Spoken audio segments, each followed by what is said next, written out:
Welcome. So, have you ever stopped to think why you sometimes do things that you know aren't really in your best interest? Well, in this explainer, we're going to pull back the curtain on the surprising science that's secretly shaping pretty much all of your everyday decisions.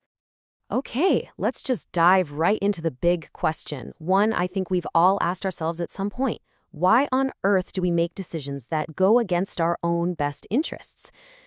Why do we procrastinate on that huge project or eat that extra slice of cake when we're already stuffed? What's going on there? Well, the answer lies in this really fascinating field called behavioral economics. It's basically where psychology and economics smash together to study how our very human feelings, our opinions, and all our little biases actually influence the choices we make, a lot of the time without us even realizing it. So to really get a good handle on all of this, we first need to kind of reframe how we think about economics itself. Because honestly, it's about a lot more than just money or the stock market. And here's the crucial point. Economics isn't just about cash.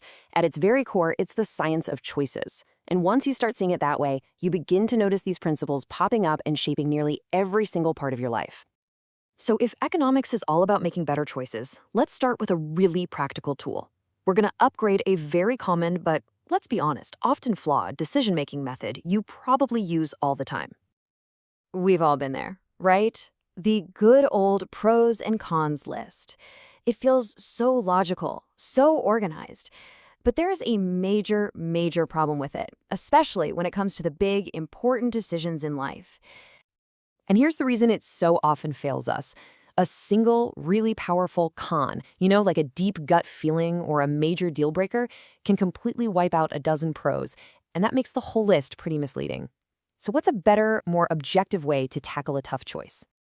This is where a cost-benefit analysis comes in, and you can see how this table just forces us to be way more precise.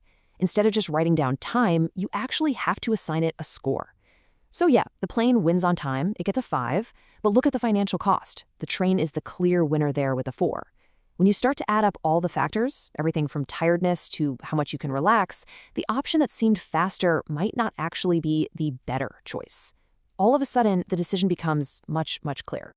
Okay, next up, let's look at this invisible psychological force that is constantly pulling us toward instant gratification, and a lot of the time, it's sabotaging our biggest long-term goals. It's called present bias, and it's our totally natural human tendency to overvalue the rewards we can get right now over much better payoffs that are way down the road. This one psychological quirk explains so much about why we sometimes act so irrationally.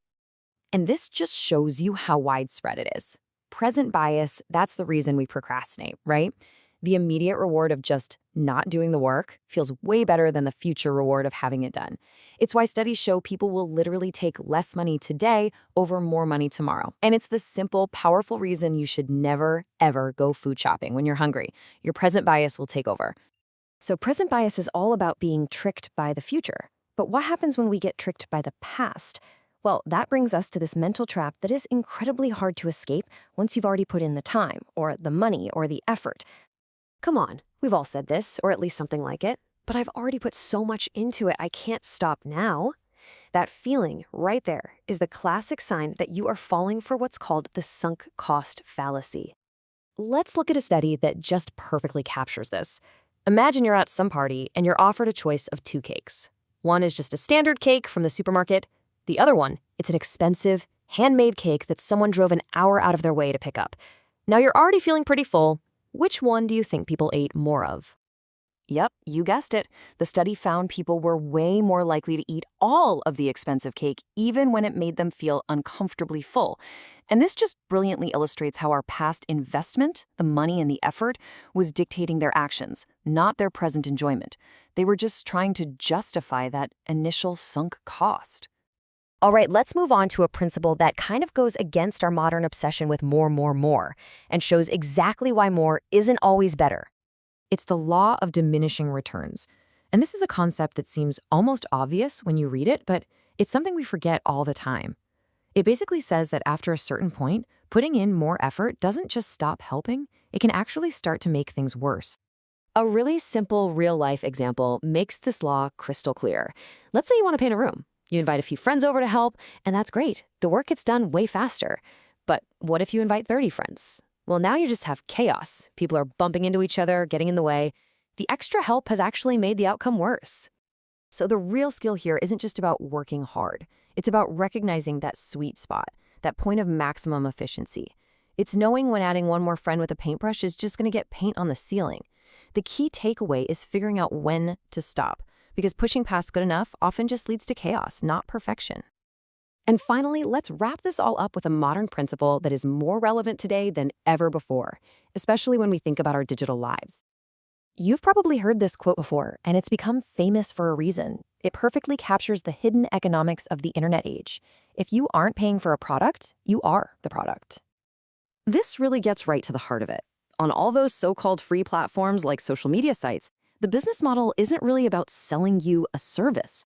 It's about collecting your data, tracking your behavior, and then selling advertisers access to you. It's a good reminder that there's almost no such thing as a free lunch. You're just paying with a different currency, your information and your attention. And that really brings us to our final thought. Now that you're aware of these hidden forces, from present bias to the sunk cost fallacy, the question isn't whether they exist, but what you're going to do about them. Knowing all this, what invisible bias is going to shape your next choice?